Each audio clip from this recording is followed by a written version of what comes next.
जय माता दी फ्रेंड्स। 9 अप्रैल से चैत्र नवरात्रि आरंभ हो रही है। जानिए घट स्थापना, शुभ मुहूर्त, पूजा विधि और नियम। उदया तिथि के आधार पर चैत्र नवरात्रि 9 अप्रैल से शुरू होगी। इस वर्ष चैत्र नवरात्रि के पहले दिन सर्वार्थ सिद्ध और अमृत योग रहेगा। वैदिक ज्योतिष में इन योगों में पूजा बहुत ही शुभ फलदायी होती है। हिंदू धर्म में चैत्र नवरात्रि का विशेष महत्व होता है। एक वर्ष में कुल 4 नवरात्रि आती हैं। पहला चैत्र नवरात्रि, दूसरा शारदीय नवरात्रि और 2 गुप्त नवरात्रि। हिंदू पंचांग के अनुसार चैत्र माह के शुक्ल पक्ष की प्रतिपदा तिथि से चैत्र नवरात्रि आरंभ हो जाती है। चैत्र नवरात्रि के शुभारंभ होने के साथ ही नया हिंदू वर्ष भी आरंभ होता है। चैत्र नवरात्रि पर लगातार 9 दिनों तक माँ दुर्गा के 9 रूपों की पूजा की जाती है और मंत्रोच्चार किया जाता है। धार्मिक मान्यताओं के अनुसार नवरात्रि पर देवी दुर्गा पृथ्वी लोक पे आती हैं और अपने सभी भक्तों की हर मनोकामना को पूर्ण करती हैं। इस वर्ष चैत्र नवरात्रि का पावन पर्व 9 अप्रैल मंगलवार से शुरू हो रहे हैं और समापन 17 अप्रैल को रामनवमी पर होगा। आइए जानते हैं चैत्र नवरात्रि पर कलश स्थापना के लिए शुभ मुहूर्त कब रहेगा, पूजा विधि और नवरात्रि के बारे में सब कुछ जानकारी प्राप्त करते हैं। हिंदू धर्म में चैत्र नवरात्रि के त्योहार को बहुत अधिक महत्व दिया जाता है। वैदिक पंचांग के अनुसार चैत्र माह के शुक्ल पक्ष की प्रतिपदा तिथि इस वर्ष 8 अप्रैल को रात 11:50 से शुरू हो जाएगी, जो अगले दिन यानी 9 अप्रैल 2024 को रात को 8:30 पर खत्म होगी। ऐसे में उदया तिथि के आधार पर चैत्र नवरात्रि 9 अप्रैल से शुरू हो जाएगी। इस वर्ष चैत्र नवरात्रि के अगले दिन सर्वार्थ सिद्ध योग और अमृत योग रहेगा। वैदिक ज्योतिषी में इन योगों में पूजा बहुत ही शुभ फलदायी होती है। आइए जानकारी प्राप्त करते हैं चैत्र नवरात्रि की कलश स्थापना का शुभ मुहूर्त क्या है। इस वर्ष चैत्र नवरात्रि 9 अप्रैल से आरंभ हो रही है। प्रतिपदा तिथि पर कलश स्थापना के साथ ही नवरात्रि पर्व पर देवी दुर्गा की आराधना का महापर्व शुरू होता है।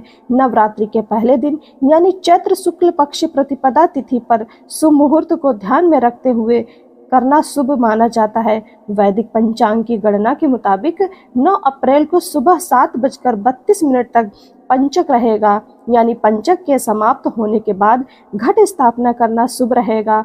9:11 पर अशुभ चौघड़ियां रहेंगी। इस कारण से इस समय घट स्थापना न करें।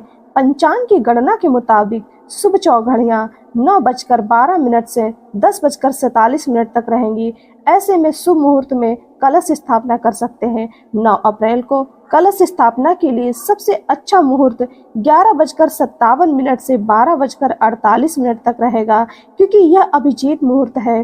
कलश स्थापना के लिए अभिजीत मुहूर्त सबसे सर्वश्रेष्ठ है।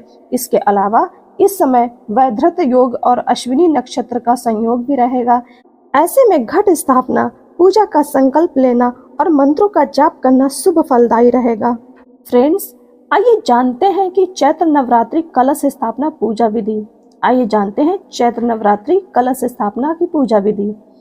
नवरात्रि पर माँ दुर्गा की स्थापना का विशेष महत्व होता है। नवरात्रि पर 9 दिनों तक उपवास रखा जाता है। नवरात्रि के पहले दिन सुबह घर को साफ सुथरा करके मुख्य द्वार के दोनों तरफ स्वास्तिक बनाएं और सुख समृद्धि के लिए दरवाजे पर आम या अशोक के ताजे पत्तों का तोरण लगाएं।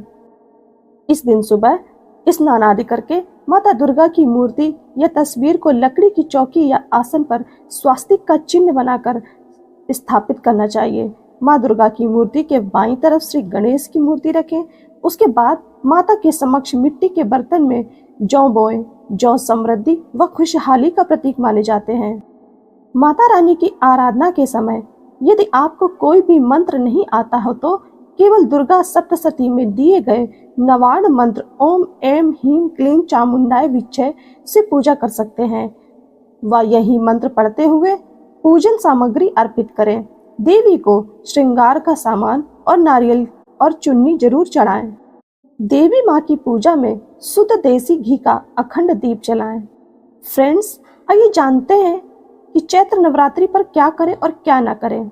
चैत्र नवरात्रि पर क्या कर सकते हैं? सात्विक भोजन, साफ सफाई, देवी आराधना, भजन कीर्तन, जगराता, मंत्रों का जाप करें और देवी आरती करें। और क्या ना करें? प्याज, लहसुन, शराब, मांस, मछली सेवन, लड़ाई झगड़ा, कलह, कलेश, काले कपड़े और चमड़े की चीजें न पहने, दाढ़ी व बाल, नाखून न काटे। आइए जानते हैं कि घट स्थापना के लिए पूजा सामग्री की क्या क्या जरूरत पड़ेगी। कलश, माता की फोटो, 7 तरह के अनाज, मिट्टी का बर्तन, पवित्र मिट्टी, गंगा जल, आम या अशोक के पत्ते, सुपारी, जटा वाला नारियल, अक्षत, लाल वस्त्र, पुष्प। उम्मीद करती हूँ आपको जानकारी अच्छी लगेगी। लाइक, शेयर, कमेंट अवश्य करना। जय माता दी। आप सभी का जीवन मंगलमय हो। जय माता दी।